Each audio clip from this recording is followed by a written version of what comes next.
Qatarlar dünyada ekoloji cəhətdən təmiz və rahat nəqliyyat vasitəsi kimi xüsusi yer tutur.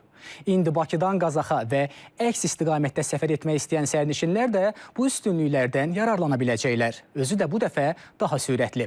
Azərbaycan Dəmir Yolları Qapalı Səhmdar Cəmiyyəti Bakı-Ağstafa-Bakı istiqamətində hərəkət edən sürətli qatarların marşrutunu Qazax stansiyasına qədər uzadıb.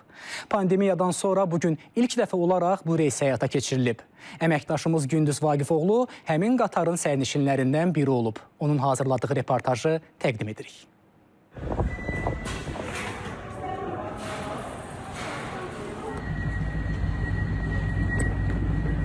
Beş ildən çox bir fasilədən sonra bugün ilk dəfədir Bakıdan Qazax istiqamətində qatarla sərnişin daşıma həyata keçirilir.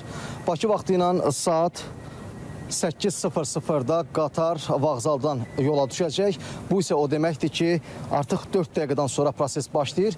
Biz də yol boyu Qazaxa qədər təxminən 5 saat yarımlıq yolda baş verənləri olduğu kimi göstərəcəyik. Bakı-Qazax sürətli sərnişin.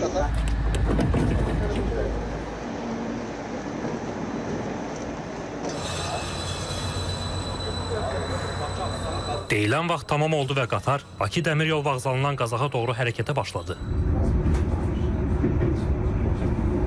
Bakıdan Qazaxa qatarla sərnişin 2019-cu ilin dekabrına qədər daşınıb. Özü də 8 saat 25 dəqiqəyə. İndi isə bu müddət 3 saatdan çox azalıb. Bu isə sərnişinlərin daha tez və daha rahat səyahət etməsi deməkdir. Qatar daha yaxşıdır, daha rahatdır, daha gözəldir. Hamısından yaxşısı qatardır. Çox yaxşı, çox qəşəng, hər şey xoşumuza gəlir. Qatar çox rahat, çox gözəl, təmiz. Mənzil başına vaxtında çatmasına görə çox sərf edir bu nəqliyyat növü. Həm yol gedirsən, həm istirahət edirsən. Rahatlıq təkcə səyahət vaxtının qısalması və ya qatarın müasir standartlara cavab verməsi demək deyil. Hər bir sərnişinə yol boyu xüsusi diqqət yetirilir.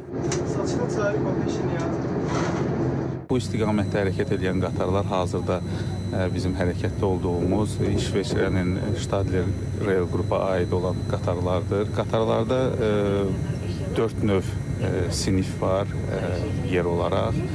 Minimal qiymət 16 manat 20 qəpikdən başlanılır və dinamik qiymətlər olduğuna görə müddət və sair hallara görə dəyişir. Bu istiqamət üzrə ən çox tələbat olduğunu nəzərə alaraq qatarların sayının artırılması məsələsinə baxıla bilər.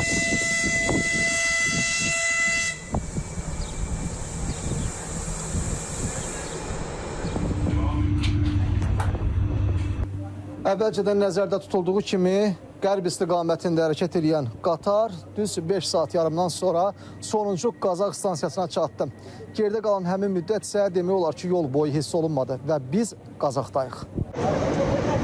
Qeyd edək ki, artıq hər gün Bakıdan Qazax stansiyasına 2 qatar yola düşəcək. Biri səhər saat 8-də, digəri isə saat 18-də. Geri dönüş vaxtları isə səhər saat 8 və 16:20-dir. Məlumat üçün onu da deyək ki, Bakı-Qazax-Bakı marşrutunun istismara verilməsi nəticəsində sərnişin daşımalarında nəzərə çarpacaq artım proqnozlaşdırılır. İlkin qiymətləndirmələrə əsasən bu marşrut üzrə illik əlavə 10 minə yaxın sərnişinin daşınacağı gözlənilir. Gündüz Vaqifoğlu, Zamin Novruzov, Rüstəm Mikayılzadə, TV Xəbər.